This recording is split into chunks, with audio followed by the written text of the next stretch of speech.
every single one of our churches is going to experience this place where tithes and offerings no longer cover everything we need. So I wanted to start by connecting our financial stability and our faithful stewardship to our faith, because this is not about something beyond our faith or outside of our faith. This is about being the church. And we can't be the church if we do not have our church finances in order. So if we spend a moment looking into the scriptures, we can start by looking at Luke 12, and we hear Jesus paint a picture of a faithful and wise manager, someone entrusted with resources and responsibility. And Jesus says that those who are trustworthy in small things will be entrusted with even greater things. Jesus reminds us that how we handle our resources, whether that's our time, our money, or even the buildings that we worship in, it is a reflection of our faithfulness to God's mission. If we flip to Acts and we look at Acts 4, we see a radical generosity among first Christians. It says no one claimed private ownership of any possessions, but everything they owned was held in common. And because of this, there was not a needy person among them. Their commitment to faithful stewardship allowed them to care for their community in practical and transformational ways. And then finally, I would go back to the Gospels, to the parable of the talents found in Matthew 25. Jesus tells a story about a master who entrusts 3 servants with resources, and 2 of them invest wisely, right? But the third buries the talent out of fear. And the master says to him, "You wicked and lazy servant." That is tough for us to hear, but Jesus is making a clear point. Faithful stewardship is not just about maintaining what we have. It's about multiplying it for the sake of the kingdom. So today, as we think about our resources and our stewardship, we have to imagine what we have been entrusted and how we are going to multiply it. Are we burying our talents out of fear, or are we investing them wisely? Hopefully, Jessica and I will help explore what kind of stewards we can be, and to take what we have, use it wisely, multiply it, and make sure that our churches are thriving and not just surviving. Because when we do that, when we steward well, we create more opportunities for mission and outreach and for transformation in the name of Jesus Christ. So one of the interesting conversations that I often have with people as they're looking at budgets and talking about finances is when we talk about ways to utilize your buildings for alternative revenue streams. Folks say, is that being the church? We don't want to be a business. We don't want to be landlords. We don't just simply want to spend all kinds of administrative time running a building. It's an interesting question because there can be truth to the mindset is if we're just looking at our buildings as landlords, that's not actually what we are talking about and wanting to offer. There are ways that we can frame looking at our buildings as ministry into the community and bringing in alternative revenue streams. It's not an either or, it's a both and. But it begins grounded in the mission of the church. So anytime that we are talking about diversifying income, we aren't talking about it separate from the mission and ministry of the church. We're talking about it as grounded first in the mission and ministry of the church. So this isn't about turning our churches into businesses where you're just renting office space or you're having to hire people just to manage other people. This really is about aligning the values of the church in alternative use of building and property and alternative revenue streams. So wanted to start by really grounding us in that. Alternative revenue streams are a new reality. More and more churches, as Megan said, are simply not meeting budget with offerings. And that's not just in our area or in our denomination, that is across the board in every denomination and across the country. We used to have a model where offerings could fund the ministry. We just don't necessarily have that anymore, especially for buildings that are too big in some ways for the current congregations. Many of our buildings were built during the boom of church life. And it's a different reality now. I still think there's a boom of church life. I don't want to make it sound like I don't think there is kind of a boom or all kinds of potential and opportunity. It just looks different now than it did 30 years ago, or it did 40 years ago, 50 years ago, even 20 years ago. And so how we look at our property and our buildings as assets for ministry and mission is really important and is a spiritual question. So today, as we talk, it is about mission and ministry. It's not just about business and rental. It's about diversifying income. It's about alternative revenue streams. All of that is about mission and ministry, serving God through the resources that we have. And our property is one of the biggest resources that most of our churches have. It's a huge resource. For some churches, it's a huge resource that is overwhelming, and that's why we're trying to get creative and have some conversation. There are some references. There are books. We can offer kind of resources. We'll have a resource page at the end of this. Megan has actually put together a workbook, which I have, I think, about 10 paper copies of. It's going to be on the dashboard, or it is on the dashboard already. Love the dashboard. Yes. But we'll also, if we get a list of everyone who is here, we're going to email both the slide deck and the workbook and any resources to folks after this so that you have it. But we have a whole page of just resources, places to start, books to read, different things to look at.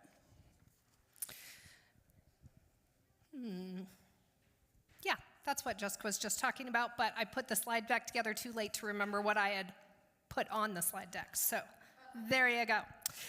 The reality there is that we have some trends in our church finances that are being studied really carefully. So Lovett Weems is a professor emeritus from Wesley Theological Seminary, and he has done a variety of studies to figure out what's happening in church finances post-pandemic. And what we're seeing is that we still have some work to do, but in reality, the problem actually is not a downturn in giving. In most cases, it is an increase in costs. Recent studies have highlighted some of these shifts in church attendance and giving patterns. So on average, 85% of congregational income is from tithes and offerings, with 15% coming from other sources. Now, the number of other sources varies significantly from congregation to congregation. So for some congregations, they're talking about just having a single rental, or they've got a relationship with another church where they're renting out their space, or they do a specific fundraiser, and that's considered another income stream. But 33% of churches receive all of their income from tithes and offerings. 33%. While 58% of the remaining churches receive income from only one other source.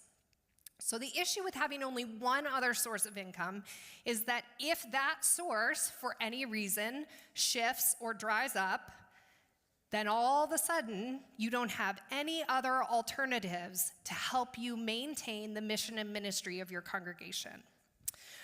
The most common source of other income is fundraisers, 35%, a combination of investment and endowment income at 34%, and rental income at 29%. And the question is, can we either expand on some of those, or can we continue to dive into other options that maybe you hadn't thought about before?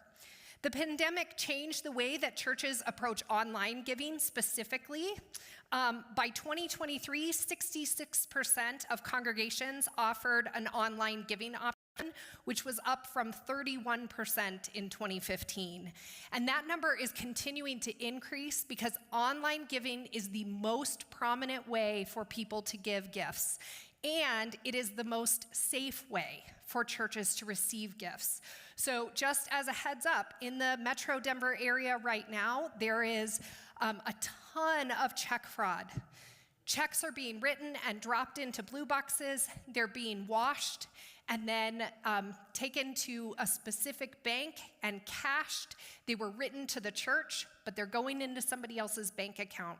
Some of our churches aren't even realizing they aren't receiving those checks until the end of the year. So if you have people who are giving by check through the mail, encourage them to shift and start doing online giving.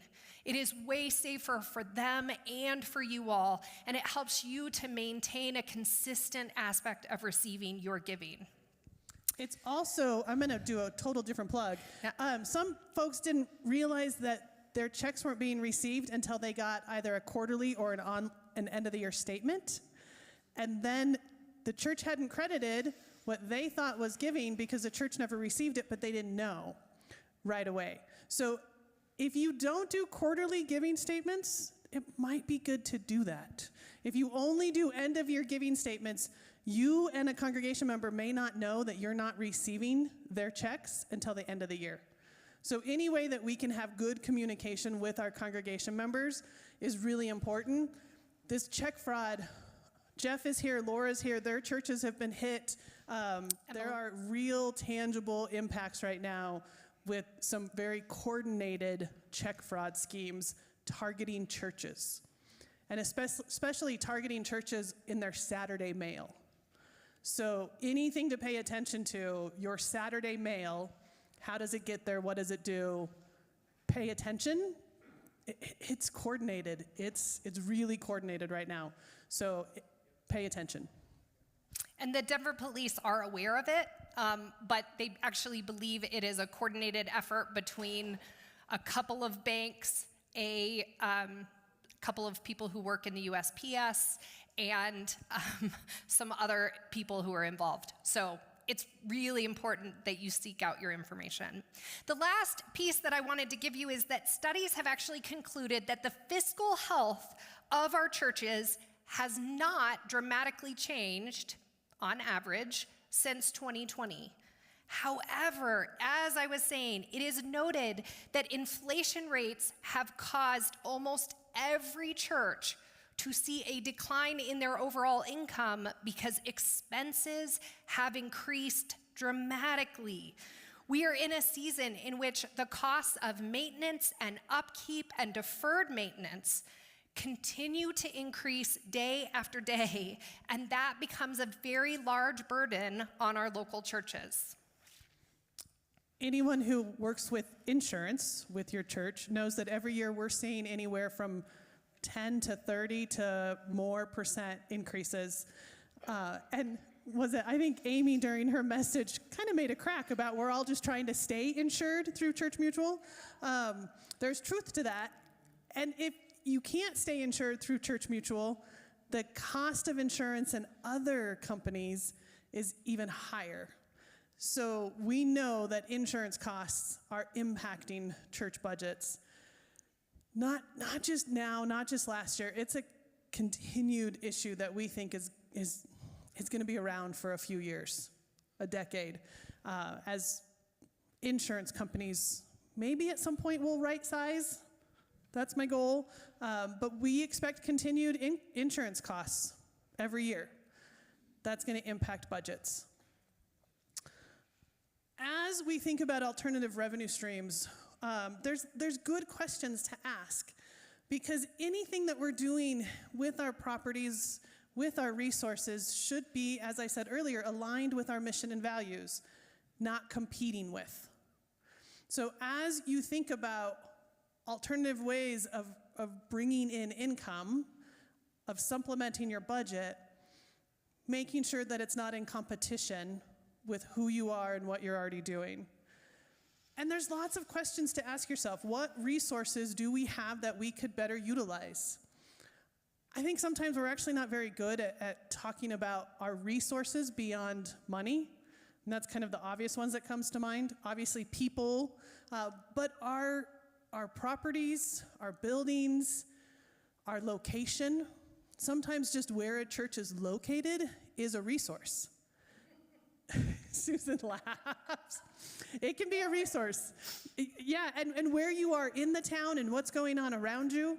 So asking how can you utilize anything from the physical space to the location to the people that you have, how can we better utilize the resources that we already have? That's the first key question. We don't always need to bring in new resources or more resources. More often than not, it's simply a question of what are our current resources? How are we using them? How are we underutilizing them? How could we look at them differently? So the question that we have to ask ourselves is, what is possible?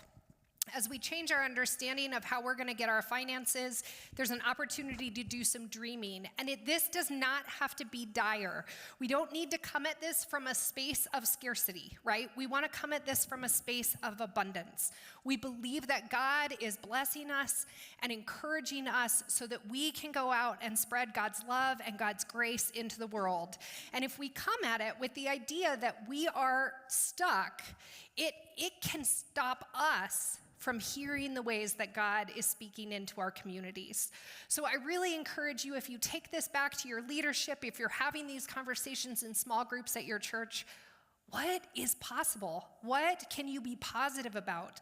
How is your building that maybe sometimes feels like a behemoth or like it's overwhelming and you don't know what to do about the various needs that it has, also be a resource and a place of joy?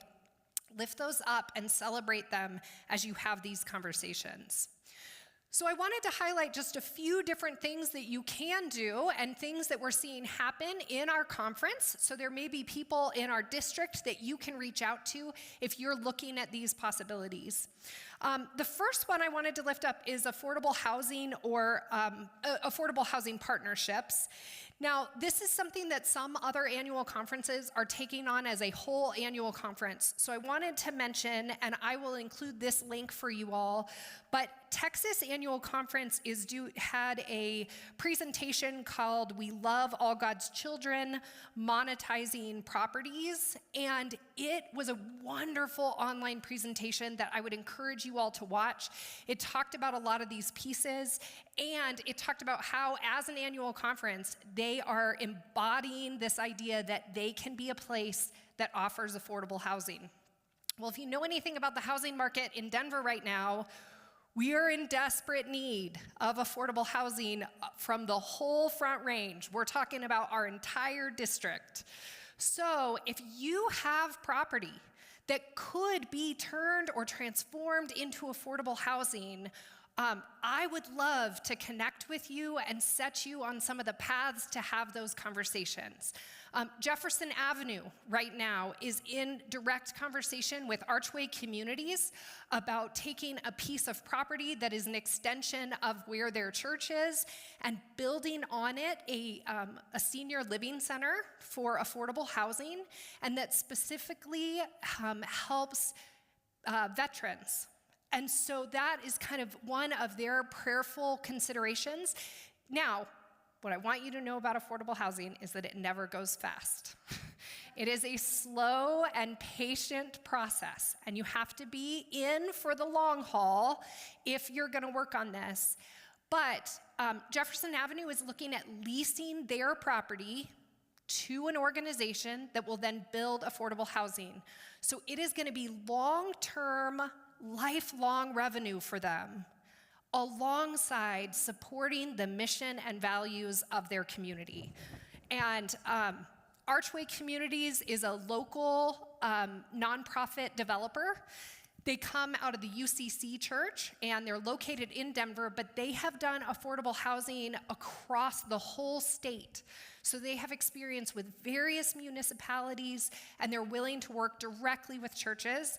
I have personal experience. Westminster UMC spent time working with them to see if we could transform our property into affordable housing.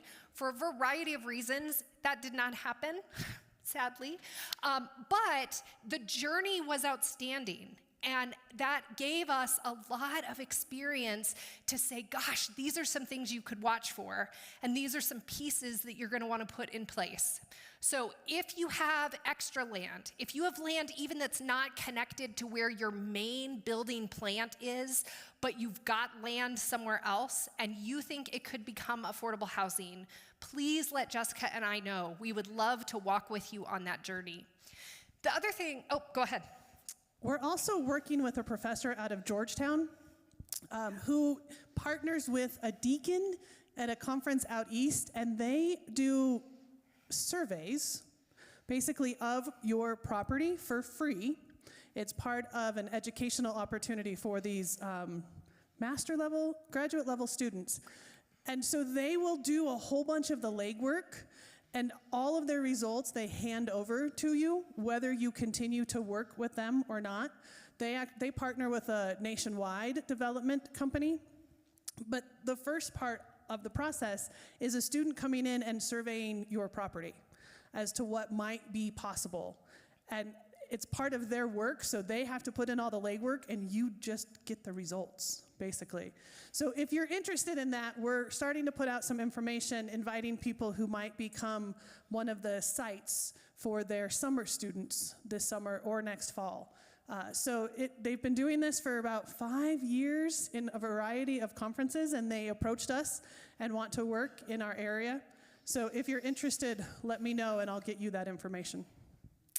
I also want to lift up that the Colorado State Legislature has just begun hearing about a new bill that they are considering in this legislative session. It is called YIGBY, Y-I-G-B-Y, Yes in God's Backyard. And it is a process that would change the way that municipalities across the state engage affordable housing discussions with churches, local school districts, and universities. The idea of YIGBY is that we would remove some of the red tape that churches and other places that want to build affordable housing run into, especially nonprofits run into. And so it takes the municipality that you live in kind of out of the process, and it puts the process at the state so that every church, it doesn't mean you get an automatic yes, but it means you don't have to work through whatever's going on in your local city in order to find out if you could do that process. So I just want to lift up that you might hear more about YIGBY, and I would encourage you to watch it in the Colorado State Legislature. Representative Bosnicker is speaking on behalf of the legislature about it and has brought the bill before them. And I would just encourage you to follow that because it could really affect how we could do affordable housing down the road. The second space that I want to talk about is co-op spaces and co-working spaces. There's a variety of different ways in which your church might be viable spaces for co-working. Co-working means people who don't have an office that they go to a place where they can get reliable internet and they can work with other people. And usually you have to be able to offer them some type of space where they could hold a meeting. So you do have to have a shared space where they could register, so either a conference room or a nicer classroom, or they could hold a meeting with a client, and then they get some shared workspace and desk space. This can be really great if you reach out to the local businesses right around your church who might actually need some office space. And there are quite a few churches, especially churches in busy metropolitan areas, who are doing this type of work.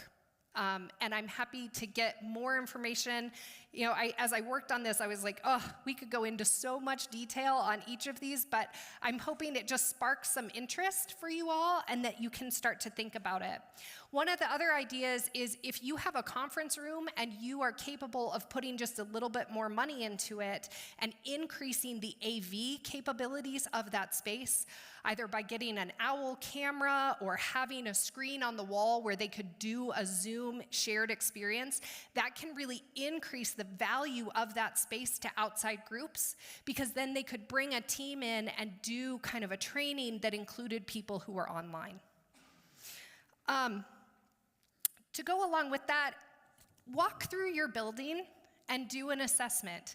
If you go to the dashboard, Jeff Rainwater, while he was on conference staff, put together a really excellent assessment of your building. Jeff, can you tell me what it's called? Room by room assessment. Yeah, room by room assessment. So you can go in and you can download it, and the idea is that you would send a team of people to walk through every single space in your building and really think about, when is this room used by our community and when is it empty?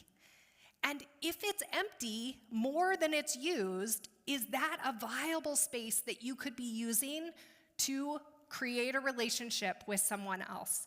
Whether that's bringing in someone who wants to rent full-time and have their office housed at your church, or whether that's something that's flexible where you use it some of the time.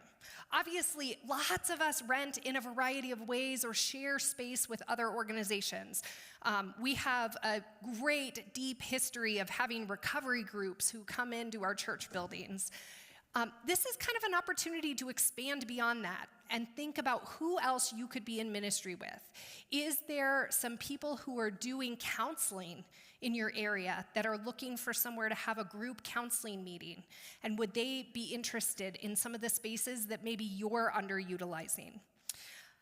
Community-based organizations. So one of the things you can do is go in and do a nonprofit search of your municipality. What are the other nonprofits in the place where you live? And how could you engage in relationship with them? And then the one thing I want to highlight here is that anytime we engage in a relationship with someone else, we want to make sure that we have really clear rental agreements, really clear plans around security, who's locking the door, who is taking responsibility for those relationships, and how are you keeping those contracts both up to date and consistent with each and every group. So I do want to name that there are some extra resources that you may have to put in order to create these relationships, but I still think that they can be a really valuable offering. The third one up here is child care centers. Obviously, lots of us have relationships with preschools. We have preschools all over the state who are constantly being moved out of the space where they currently are and are looking for new space. And if your church is capable of offering that new space, this can be not only an incredible ministry to your community, because child care is so desperately needed, but also you can be in direct relationship with all of these families. So if you want to know more about having a child care community, I think I would ask Sandy Dillon. She's at Wash Park. They have an outstanding program. If you have maybe the potential of this process coming into play, I would talk to Leslie Wood. She's at First UMC in Loveland. They are entering into a new relationship with a local preschool that's going to be coming in and renting their church. So they're just in the process of setting up all of those organizational plans. So I would just lift up both of them. Yeah. So when it comes to preschools and childcare, there are two different ways to approach that. There's renting to a nonprofit organization, or there's developing one as a ministry of your church. And we have churches that do both of those. And so one of the questions to ask if you're looking at childcare, preschool, is there already an organization to partner who needs space, or could this be a new ministry of your church, and what that looks like? But just know there are two different ways to do that, and based on your church, your setting, what possibilities there are, asking those questions about what's better for the church will be important if you're going to go down that route. One of the pieces that's really crucial if you want to do this is marketing. So we don't think of the church as needing to market except for to bring people in to worship. But one of the things we want to do is become a community partner in our neighborhoods. And the best way to do that is to reach out and be in relationship. Again, look for those nonprofits, the businesses that are nearby. Send teams of people from your congregation into those organizations that are near you so that you can build those strong relationships, because then they will come and ask you, and you can let them know that there is space available. There are a couple of ways. The last thing I have on here is building both your interior, which we've been talking about, and your exterior. So a few exterior ideas I want to throw out for you. There is an organization called Park Thrive, and it's an organization that some of our other United Methodist partners use, but it is a way of monetizing your parking lot during the week. And 85% of the overall funds come back to the church. But if you are in a highly dense area that has need for parking, this can be a really great organization to work with. And then you and your leadership, right, your church's leadership, are not responsible for all of the pieces of it. The contracting and relationship pieces, Park Thrive will help with. So this can be really vital for churches that have areas where they have big events during the summer. Or you could, if you're near one of the many areas where they have big events downtown. I know Golden has a parking relationship with, help me. Contractor. Yeah, with a contractor nearby. So they park in their parking lot during the week when they're not using it, and it is very fruitful for the Golden UMC community. So there's lots of different ways where you might be able to think about whether there's some spaces that you could rent out permanently, or whether your whole area could be used during certain times of the year. And then the other one that I wanted to lift up is solar, EV chargers, or cell towers. We often think of these as ways that we would create relationship with the creation in our churches, but they can also be fruitful for our budget. So if you're thinking about investing in solar, we have a variety of churches that have done this work. They'd love to talk to you about their experience. Ben David Hensley did Lakewood Solar Powers recently. They also put in EV chargers. It was all part of a combined deal. So they did their EV chargers in their parking lot and their solar on their roof at the same time, and they got all their state funding to do, like 85% of it got covered by the state in order to do that work. And then they're seeing the long-term impacts because their heat and their electricity bills have reduced significantly. So sometimes we have to think about the ways that those alternative things might be impacting our budget, even if it's not direct income. And then cell towers are very lucrative. If you've ever been involved, you do have to engage with kind of a large company. I would invite you to reach out to Heritage UMC, which Kirsten Barlow is the current clergy person there, and she would be able to help you on what their experience has been. But I know that has been really important to their ministry and mission for years and years and years. So there are ways that you can reach out to a lot of the different cell companies in your area and just see if they need something at your location. Broomfield just completed or is completing a contract. So Thomas Cross from here knows a lot about that process and would be happy to share, I think. I hope I'm not putting words in his mouth. I'm putting words in people's mouth. None of them know I'm saying any of this, so I'm just inviting you to call your local friends and tell them. All right. One thing I want to say, I don't know if you had this planned somewhere, don't undervalue your property. Churches are notorious for giving away space because we're the church and we want to be in relationship, and we do want to be in relationship, but value your space accurately. Now, you are a nonprofit. You can come in under market value, which can actually entice people to choose you over someone else, But don't come in under market value so much that you're leaving money on the table that could fund mission and ministry. So value your space accordingly. Yes?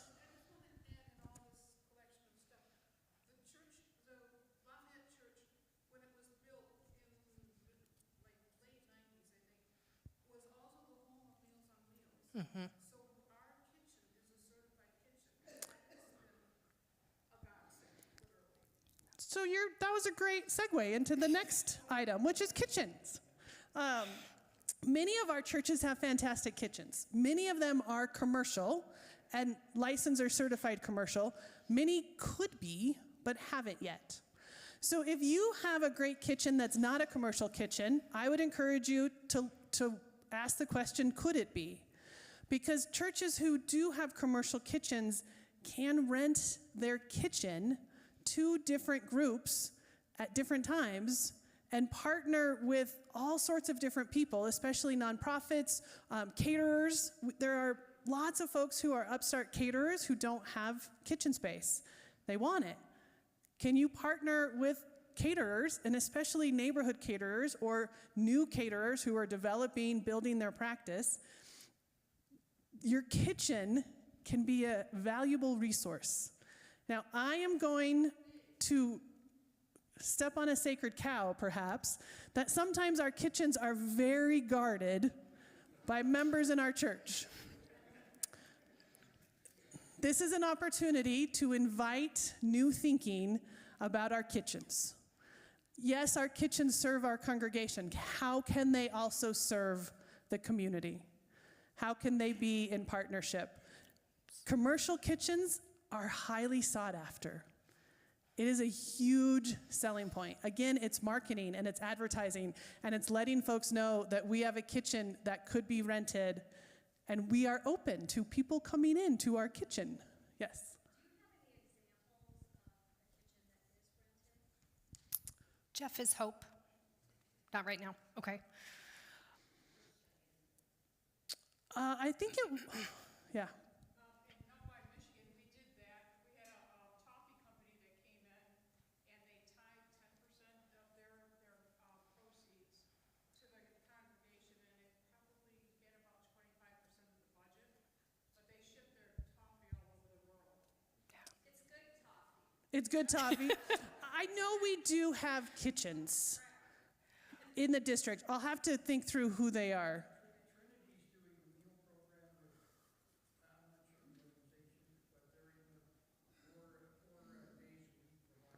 Trinity is doing some partnerships 4 days a week for lunch. I know we have some churches who either are now or have.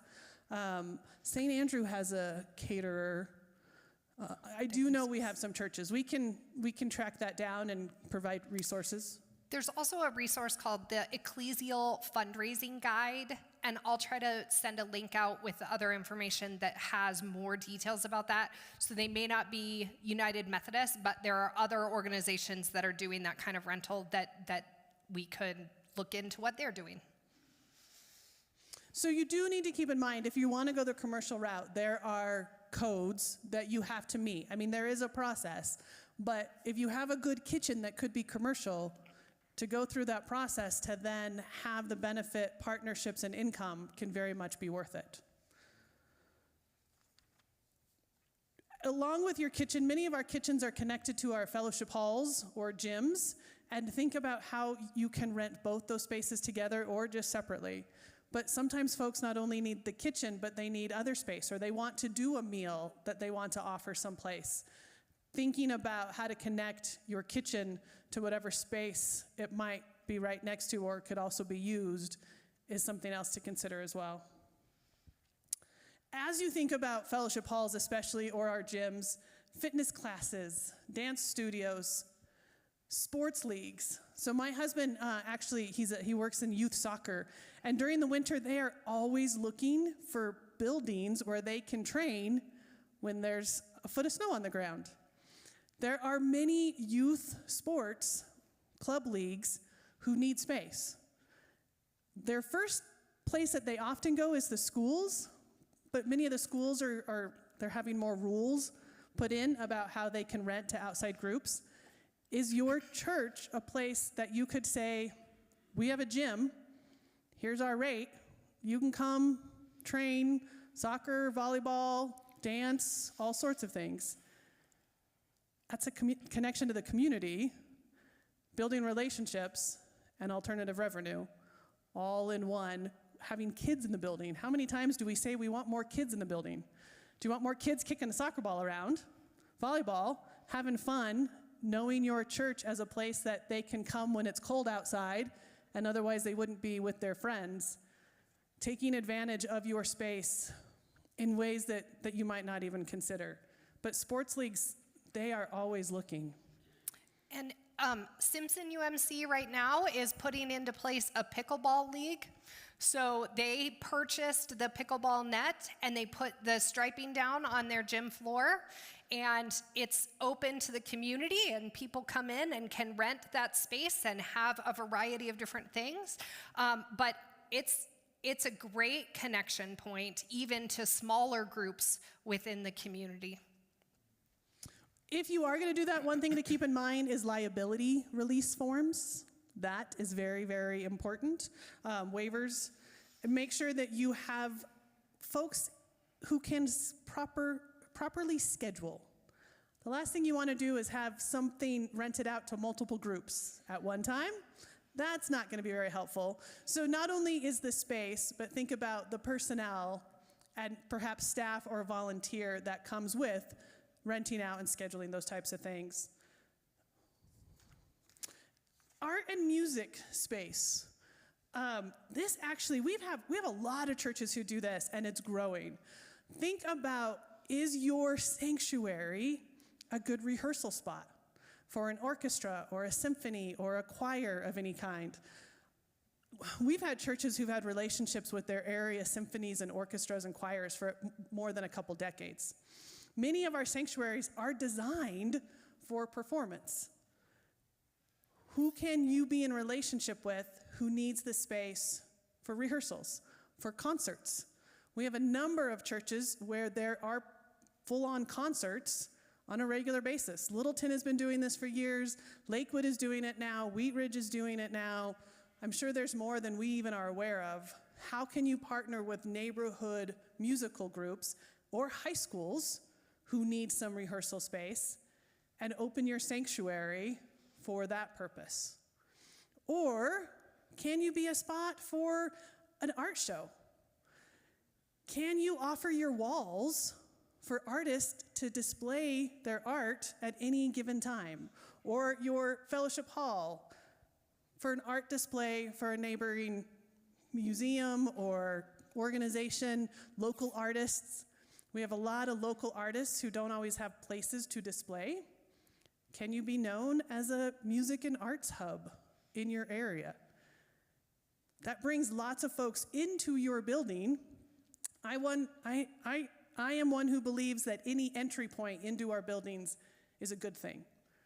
We know a lot of people wouldn't come to worship on Sunday morning, but if they come in for an art show, they may then decide they want to come in to worship on Sunday morning.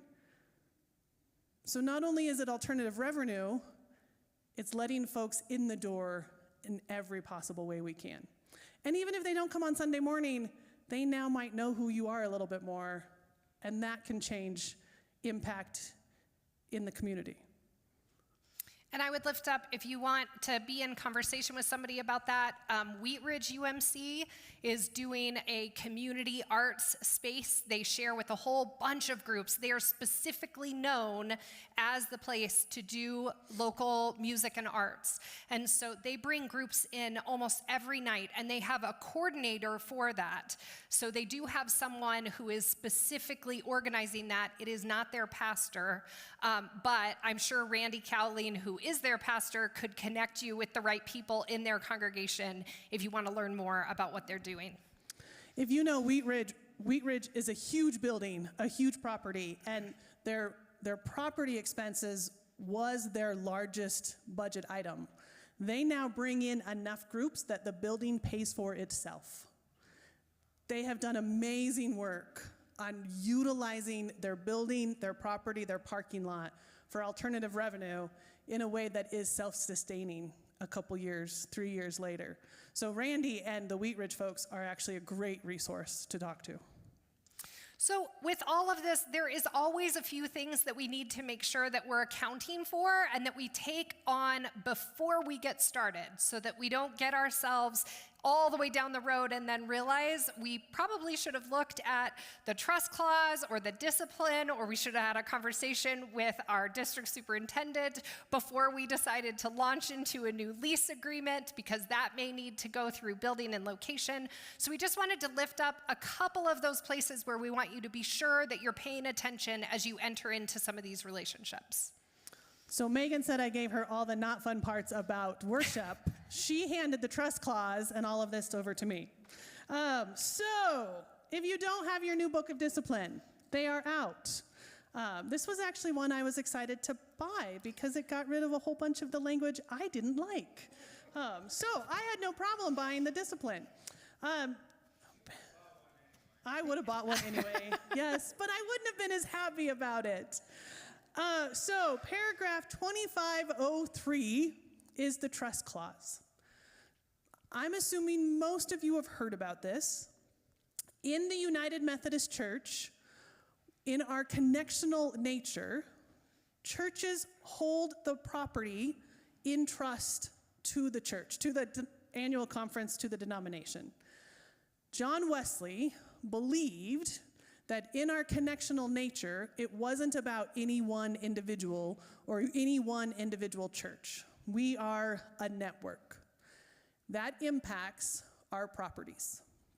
So while a church is open, you have almost total say about what happens in your property, in your buildings.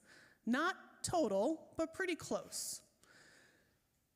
But the property is held in trust. So that's why we have the District Building and Location Committee. JR is the chair here. He has done incredible work with churches and with our committee. If you're going to enter a long-term lease, you need to reach out to me and I'll connect you with JR. Long-term leases impact the trust clause.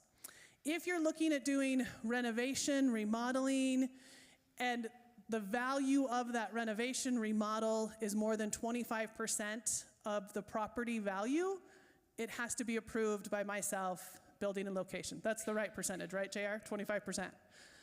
If you're looking to sell, that has to go through building and location. I have to approve, building and location has to approve. If you're looking to buy, that has to go to building and location. I have to approve, they have to approve. JR makes it super easy. And he works with folks really, really well, and our committee is great. But just be aware that as you're looking at some of these things, you may need to reach out to me, and I can connect you with building and location. Because the trust clause is in effect. You hold the property in trust to the annual conference. Susan? What do you call a long-term lease? A long-term lease, according to the book of discipline, I think is more than 12 months. Is that right, JR? It's not real clear, but yes, that would be the longest. I've seen some ways. So, the book of discipline, if you interpret it, could be as short as 60 days. So the building and location doesn't want to be a part of every decision your trustees makes. I'll be really clear about that. The team doesn't have the time, nor do they feel the need to get into every conversation with the trustees. So if you're talking 5 years, if you're talking leasing or a relationship with Archway, who's going to do a 99-year lease, which is sometimes what happens when you do development, 99-year lease, that's long-term. You better be talking to building and location. Yeah. 5-year, you should probably be talking to building and location and myself. If you're talking a year lease.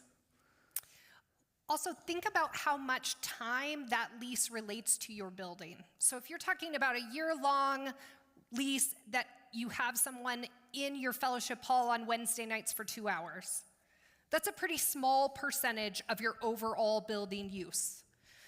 If you're talking about bringing in a child care center that is going to take over 5 or 6 of your classrooms and they're going to be in the building 5 days a week, you should be talking to building and location. And if you're not quite sure, you can go to the district dashboard, and in the upper right-hand corner, it says, "Are you considering selling or leasing?" Click here to start, and it will give you some of those details. You do not have to go find it in your book of discipline if you are not carrying it around like our district superintendent is. And it'll give you some of the details about what you and your trustees need to be discussing before you reach out. And there's a contact form on there, so you can fill that out, and it will be disseminated to both our district building and location committee and Jessica to make sure that they're getting in contact with you. Any other questions about that? Contact us sooner than later. We've had churches who have gotten to, they're like a week out from signing something and they go, "Oh, I need building and locations approval." That's not gonna work. So bring us in sooner than later, partly because JR will say to people, "You don't actually need to bring us in. This is a small enough lease, this is a small enough use, go have fun." Then you know that from the very beginning whether or not we need to be involved. So if you are considering any major building of anything, reach out to me and we can help discern whether building and location in the district even needs to be involved, or if you don't have to worry about it. Also pay attention to zoning and legal compliance in your area. It's a county, it's the city, it's the state. Make sure you are paying attention to your local zoning as much as you can figure out. Sometimes some of that's hard. If you need help, we can help with some of that resourcing. So the idea is to be in front of it instead of all of a sudden realize you're on the other side.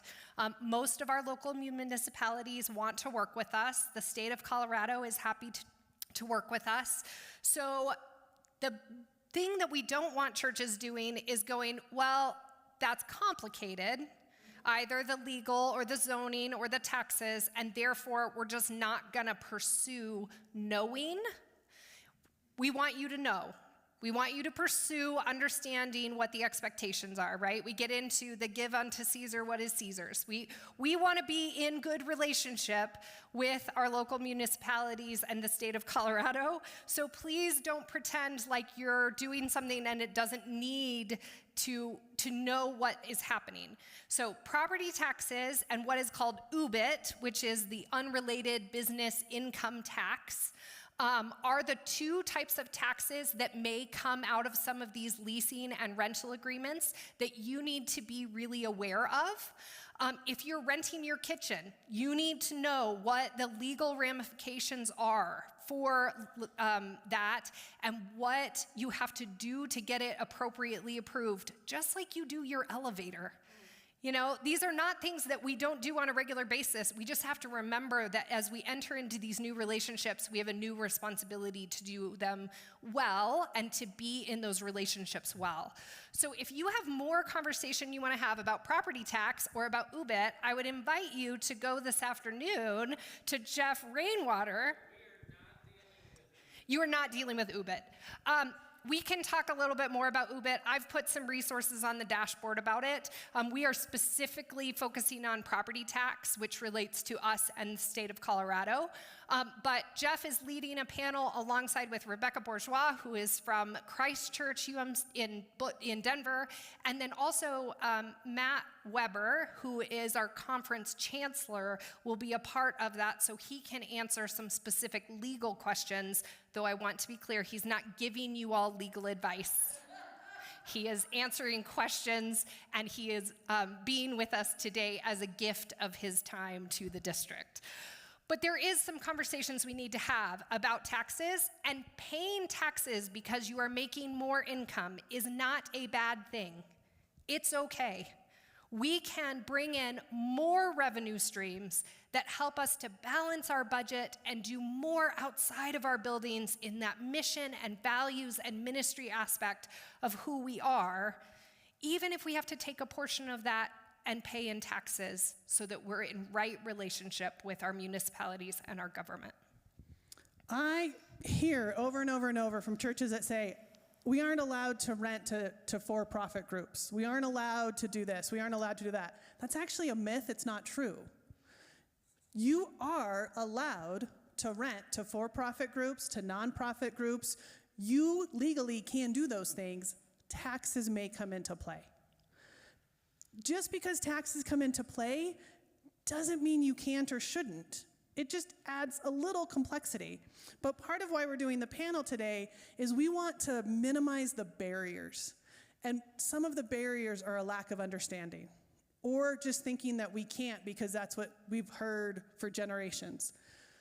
We're really trying to focus both this workshop, the panel that Jeff's leading, the resources we're trying to put together, how to help folks understand what they can do, and then if you're going to do something new, how we can minimize.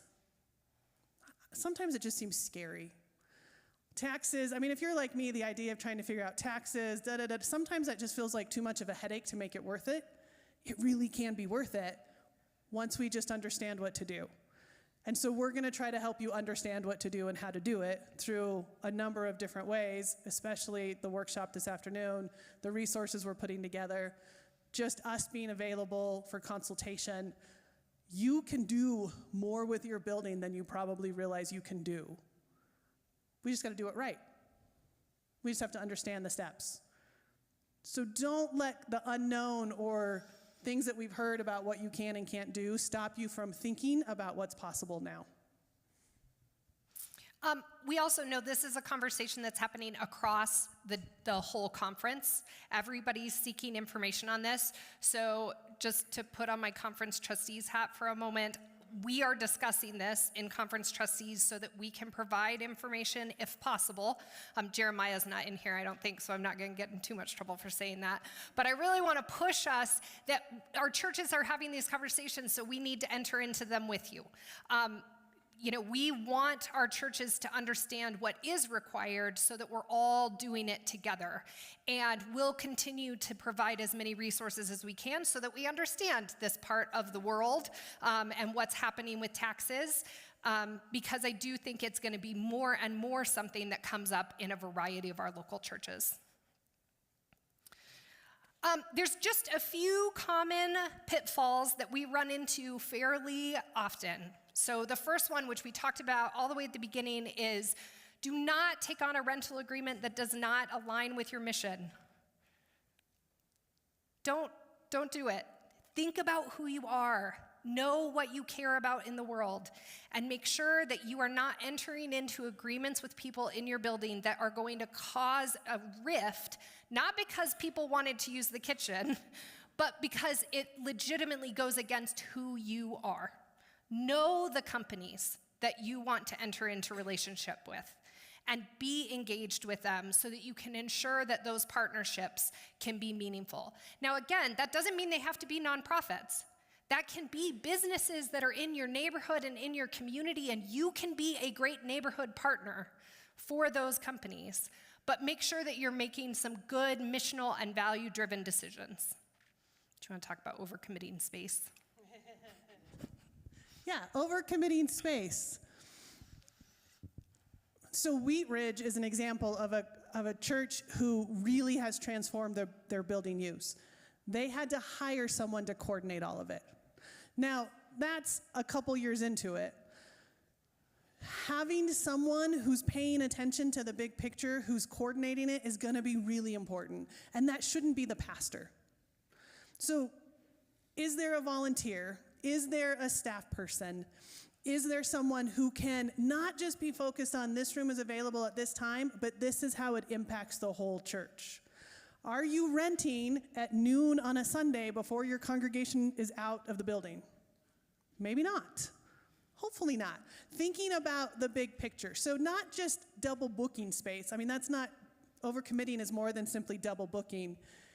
Who's paying attention to the big picture of the church activities, of the community activities, of your rental activities, to make sure that when folks come into your space, they have a good experience?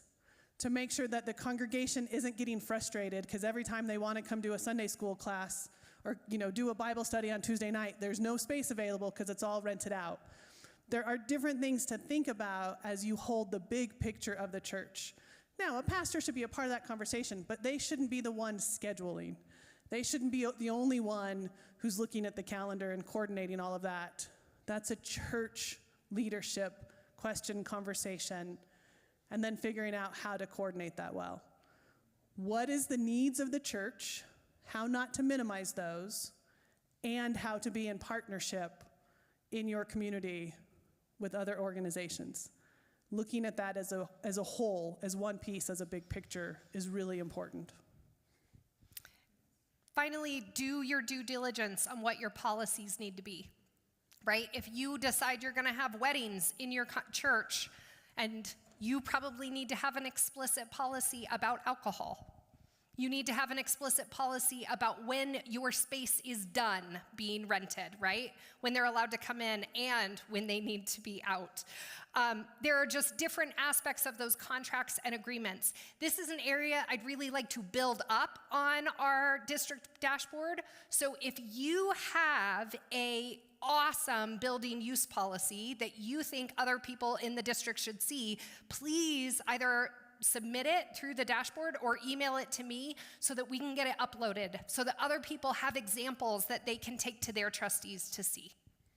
And one thing to think about is insurance. As you're renting and in contract with other nonprofits, for-profits, what you're requiring for them to provide for insurance, what you're covering, have had those conversations, know what you're asking. The more you can get outside groups to cover their own insurance, the better you are, but make sure you're having that conversation. All right, we have a little bit of time for some question and answer. If anybody has questions, we're happy to do our best. Again, Bishop Stone King. Alan. Megan or Jessica, at any point in time when you're renting your facilities or using your facilities for for-profits, does any of that have a possible impact on your for-profit status at the church? Not-for-profit status is not, your 501c3 status is not based on what you rent out. Now, it can impact that a portion of your building ends up having property taxes paid on it. And so if you only consider your non-for-profit as not paying property taxes, then there is a section of your building that may, or like a percentage of your building that may end up having property taxes on it. But your nonprofit status is not tied to this. You just may have to pay taxes on the income that you're receiving. Yeah, absolutely. So the question was, could the nonprofit status of a church be impacted by renting for-profit? That's what Megan answered. I want to highlight real quick. So when Bishop Stone King got the news about the funeral, and Megan and I said, we'll just shift and do this, Megan put this workshop together. So I want to be really clear. She put this workshop together. I'm helping her do this, but in about a week and a half, she put all of this together. I just want you all to know that. All right, other questions?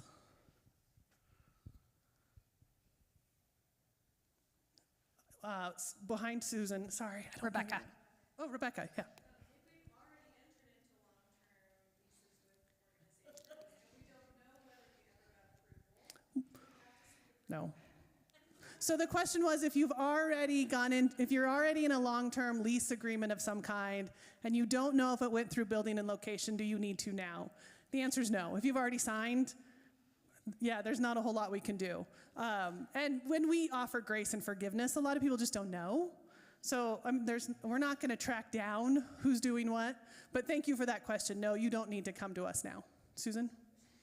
I'm wondering if on the dashboard or if anyone in here has a good alcohol policy for use of their fellowship hall that maybe could go on the dashboard, because I have been in search of one and have not found anything useful.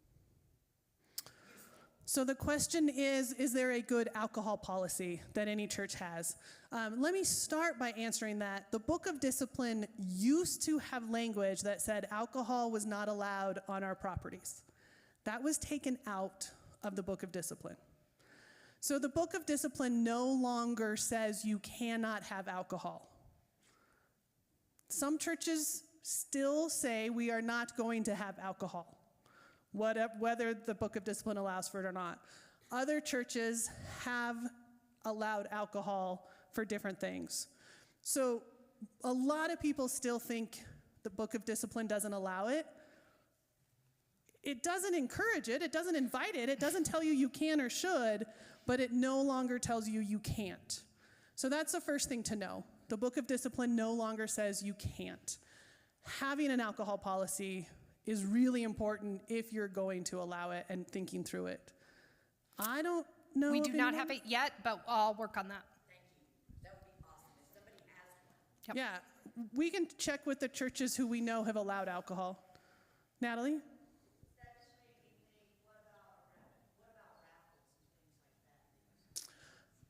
Raffles and those things still are not allowed by the Book of Discipline. Yeah. Gambling in any way is still not allowed by the Book of Discipline. So the language about alcohol was relaxed. I don't think anything else has been relaxed. It's a good question. Wedding policies? Yeah, that I can for sure get. So a question about if we have examples for wedding policies, Megan will get. Yeah. Yes, Gary. Just to share a couple of things with Trinity downtown. We have relationships with candlelight concerts. And we have a relationship with candlelight concerts. They're in there a couple of times a month. It's very good for our budget. We have a relationship with AEG. That's a couple of times a year.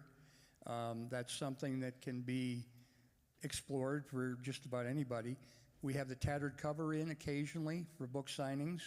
There are a lot of bookstores or places that have book signings that need more space than they have in their bookstore. We also have a relationship with a counseling center, somebody who's on premises some part of the time during the week, and that's expanding a little bit in the near future to doing Zoom counseling through the jail system. So we're kind of looking at that as a extension of our ministry along with a revenue generator.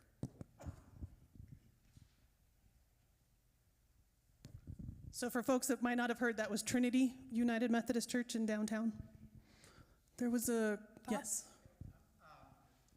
Our preschools, I'm interested that people are working on setting up preschools. Our preschools telling us they're having a hard time because of the statewide preschool that's now provided. Are you hearing churches that have preschools? So a question about preschools and the new state all-day UPK, Universal Preschool, and so some of the churches are their preschools are struggling because of the state. I have not actually heard that a whole lot. What we've heard though is there are lots of areas where there is a preschool childcare desert, and so even if the state is offering some things, affordable preschool childcare is still needed. So it could be a both and conversation. We encountered a decrease in enrollment this past year, and one of the reasons why is because with UPK, Universal Preschool, some of the private schools are now offering for 4-year-olds, and it helps the family get into that private school for kindergarten. So they're developing that relationship earlier. So if you're in a community, that's why one of it, but we have heard that across the state, a huge decrease this year, but I'm hearing that UPK is getting more information out. A lot of our families had never even heard of UPK when they were registering. So that's something, if you have a preschool, to let them know. Yeah. Right. Thomas?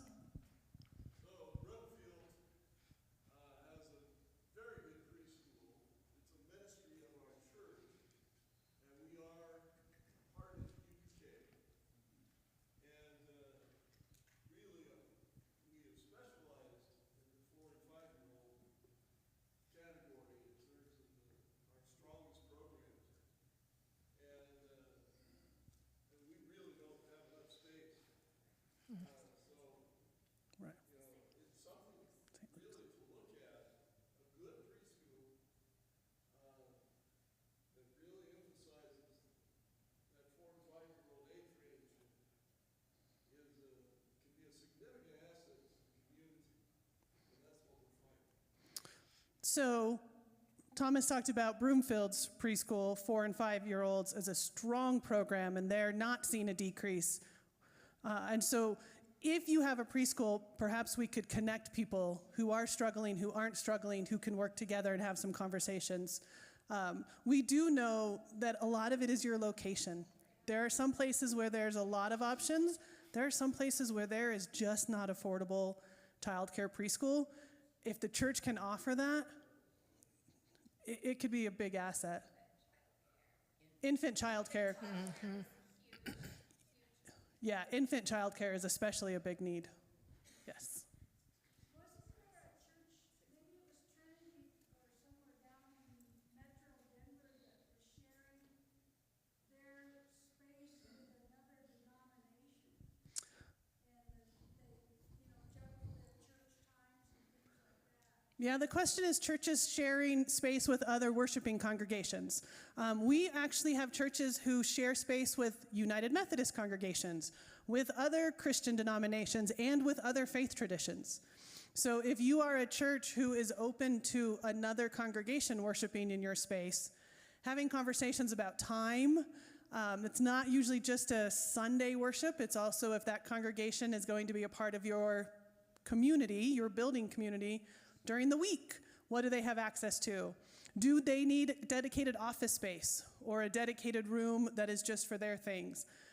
Shared worshiping congregations, we see lots of places. There's lots of details to work out, but those can be really fun relationships. We're seeing a couple of those within our district for United Methodist congregations. Westminster moved into Simpson almost 2 years ago when they had to sell their property. Simpson is a Japanese-American congregation.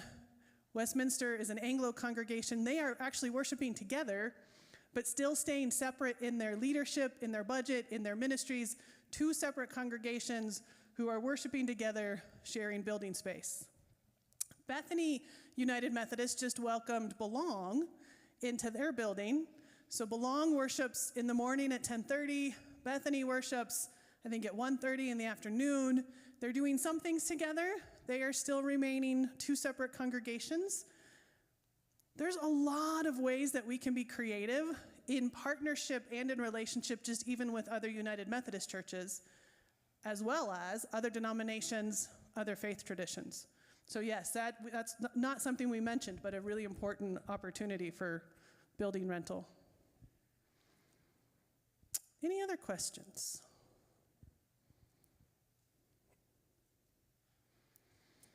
Well, if they come up, I would encourage you to reach out because I know we want to know who is having these conversations and how we can support you in the midst of it, whether you put together a team of people who's willing to dream and think about what's possible about diversifying your income, or if you are doing it with your trustees or your administrative council. Please let Jessica and I know if we can be a part of those conversations to help bring in another voice, just so that we can be as creative as possible in this season. So again, I want to thank Megan for putting this together. She also put together a little workbook kind of based on things today. I have 10 printed copies. I didn't do more than 10. So if you want one, we can email them out. If you are a paper person and really want it, then come up here right away. But I have 10 printed copies, but we can email the rest. We can email this out along with the slide deck, trying to give as much tangible help as we can today. Check out the dashboard. There's lots of resources, lots of information on the dashboard. If it's not there, you can fill out the form to ask for things. And this will be under the trustees' resources.